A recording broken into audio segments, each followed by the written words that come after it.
Hi friends, India vs south Africa women's world cup match பார்த்தீங்க அப்படின்னா, south Africa வந்து toss win பண்ணாங்க. So Pavul பண்ணுறேன்னு சொல்லி சூஸ் பண்ணாங்க. ஸோ இந்தியா வந்து களத்தில் இறங்குனாங்க பேட்டிங் பண்ணுறதுக்காக. ஓப்பனிங் பேட்ஸ்மேன் பார்த்தீங்க அப்படின்னா ராவல், ஸ்மிருதி மந்தனா இவங்க 2 பேருமே இறங்குனாங்க.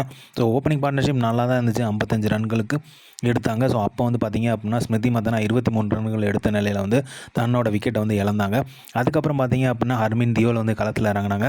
ஸோ அவங்க வந்து 83 ரன்கள், அதாவது வந்து 27 ரன்கள் பார்ட்னர்ஷிப் பிடிச்சிருக்கும் போது பார்த்தீங்க அப்படின்னா அவங்களோட பார்ட்னர்ஷிப்பும் பிரேக் ஆயிடுச்சு. ராவல் வந்து நின்றுட்டு இருந்தாங்க. தியோல் வந்து அவுட் ஆகிட்டாங்க. அதுக்கப்புறம் பார்த்தீங்க அப்படின்னா 91 ரன்கள் இருக்கும்போது ராவலும் வந்து தன்னோட விக்கெட் வந்து இழந்துட்டாங்க 37 ரன்கள் எடுத்திருக்கும் போது. அதுக்கப்புறம் பார்த்தீங்க அப்படின்னா இவங்க 3 பேருமே ரொம்ப எக்ஸ்பெக்ட் பண்ண பேட்ஸ்மேனுங்க. சூப்பராக பண்ணுவாங்க அப்படிங்கிற ஒரு எதிர்பார்ப்பு இருந்துச்சு.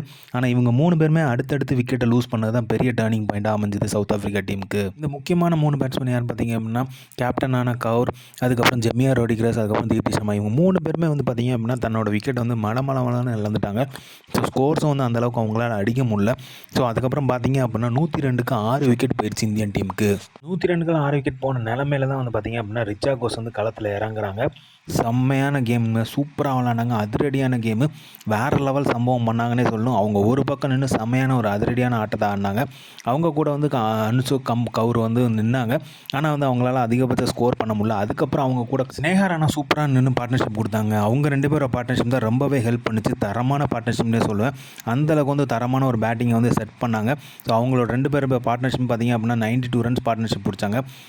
ஸ்னேகா ராணா வந்து 24 பால்களுக்கு 33 ரன்கள் அடித்தாங்க. ரிச்சா கோஸ் பார்த்தீங்க அப்படின்னா 77 பாலில் 94 ரன்கள் அடித்தாங்க. ஸோ சூப்பரான ஒரு மேட்சை வந்து கொண்டு போனாங்க. நல்ல ஒரு ஸ்கோரையும் வந்து செட் பண்ணாங்க இந்தியன் டீம். ஸோ 251 ரன்ஸ் வந்து செட் பண்ணாங்க இந்தியன் டீம். 252 எடுத்தால் சவுத் ஆஃப்ரிக்கா வின் பண்ணலாம் அப்படிங்கிற மாதிரி தான் களத்தில் வந்து சவுத் ஆஃப்ரிக்கன் பேட்ஸ்மேன்ஸ் இறங்குனாங்க. அவங்களுக்கு ஓப்பனிங் பேட்ஸ்மேன் வந்து அந்தளவுக்கு எடுப்படலைங்க. 6 ரன் இருக்கும்போதே ஃபஸ்ட் விக்கெட் போயிடுச்சு. கிராந்தி கவுடோட பவுலிங் வந்து வேறு லெவல் சம்பவம் பண்ணாங்க.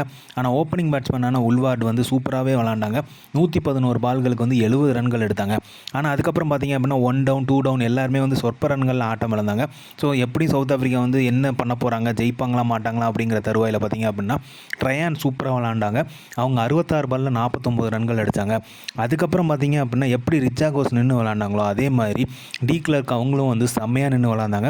அவங்களுமே 8th பேட்ஸ்மேன் தான். தரமான பேட்டிங் பண்ணி விட்டாங்கன்னு தான் சொல்லணும். கம்மி பாலில் அதிக ரன் அடிச்சிட்டாங்க. அவங்களுமே தரமான பேட்டிங் தான். 54 பால்களில் 84 ரன்கள் அடிச்சிட்டாங்க.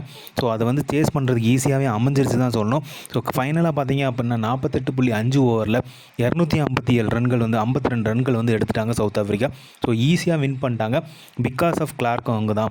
அவங்க வந்து கடைசி நிமிஷத்தில் வந்து தரமான ஒரு பேட்டிங்கை கொடுத்துட்டாங்க. ஸோ 2 8th ஆர்டர் பேட்ஸ்மேனே வந்து செம்மையான ஒரு சம்பவம் பண்ணி விட்டாங்க இந்த மேட்ச்சில்.